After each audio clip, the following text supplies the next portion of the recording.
Здравствуйте, Екатерина, дочке 7,5 месяцев. В последнее время начала активно бить левой ножкой на полу. Вот я вам сейчас покажу, да, часто бывает такая ситуация. Малыш лежит на животике, смотрит там вот направо и стукает левой ножкой.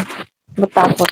Говорит ли это об отклонении или нет? Спасибо вам за вашу работу. Это может говорить о наличии асимметрии. Да? То есть я не могу сказать, что это прям отклонение, но это может говорить о наличии любимой стороны переворота, например. Да? То есть посмотрите, вот со спины на животик, в какую сторону вашей малышке интереснее, удобнее переворачиваться.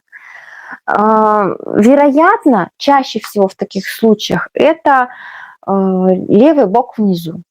Соответственно, и вот малышка у вас на кадре вот держит игрушку в правой руке, у нее такой легкий поворот головы вправо, у нее из-за этого таз как бы начинает облокачиваться на левую подвздошную кость, и левой ноге просто, некуда сгибаться, она из-за этого начинает хлопать вместо того, чтобы сгибаться.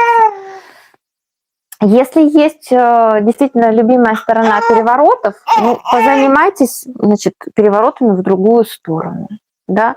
На животе, как минимум, я бы в вашем случае предлагала бы игрушки с левой стороны, чтобы голова поворачивалась налево, сгибалась бы полноценно левая ножка, и, может быть, точно так же застучит правая. Само по себе движение нормальное, но его хочется видеть в обе стороны. Да? То есть при повороте головы вправо так дрыгается обычно левая нога, при повороте головы влево мы хотим увидеть это дрыгание с правой ножки. Но если мы его не увидим, ничего страшного. Да? Самое главное, чтобы вот головушка поворачивалась и в ту, и в другую сторону примерно в одинаковом количестве.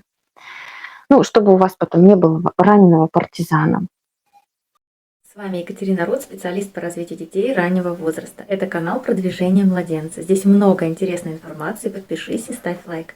Еще больше полезных материалов ты найдешь в моем телеграм Root School.